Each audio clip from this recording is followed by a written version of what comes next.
Hey, it's Keith from Outlaw Speed Shop with a quick Army Painter Rust tutorial.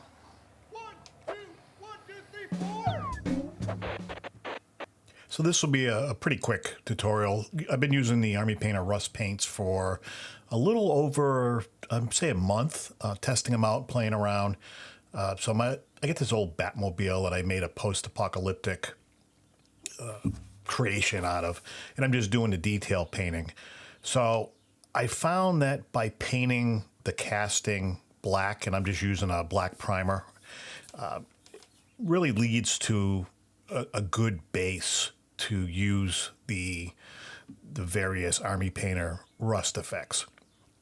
I've done it with other colors. I find that most of them work pretty well. Black seems to work the best, or a very dark color. However, you can like whites work as well too, something very bright. So I'd say most of the time stuff that's in the outer edges with either really light or really dark. So, but you played around. I've had mild success with other colors, and I just happen to like for the post-apocalyptic builds the darker colors. So there's four different paints, effect paints. You don't have to use the wet mud per se. That is more, I'll add that at the end a lot of times as effects to give a certain look, and then I'll dust over it. But mainly what I like to do is I'll start with dark rust, and I'll dry brush all of these except for the tone, which is more of a wash. So you take the dark, I just put a little bit, and I'll just put it on my brush, and I'll just dab.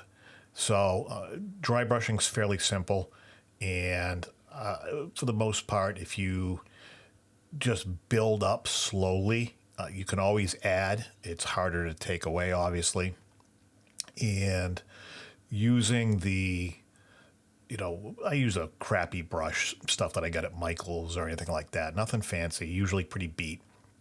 And just slowly start building it up in the different areas.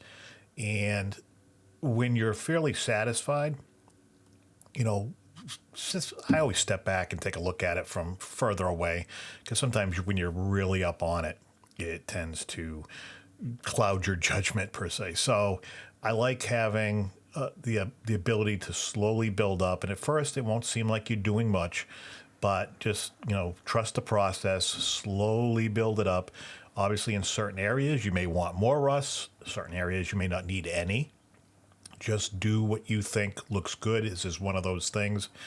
We all, as customizers, have piles of junk castings that we're not doing anything with. Just grab a can of black primer and just play around, just test. That's really kind of what I did, and it worked out really well. And I went from dark rust, then I went back with light rust and hit certain spots, and then really at the end you just take and add the rust tone. So for the most part, it's a fairly simple process, but I highly encourage everybody to play around with a combination of these four and have fun. I mean, they're great effects paint, and they're my new go-to favorite. And you can see that just by adding the fresh rust over the dark rust gives that tonal hue to this that just adds the slight variation, and I love it, and I would encourage other people to try it. Again, this is just a quick. If you guys want more, let me know in the comments. I'll be more than happy to do a very in-depth tutorial. I'm so excited to share how good these are. I'm not getting paid by these guys, and there's no I don't even think I have affiliate links for it. So just try it on your own. If you like it, great, let me know. If you've had good, bad experiences, let me know as well. But again, if you want more, let me know in the comments down below. Thanks for watching, and I will catch you on the next one.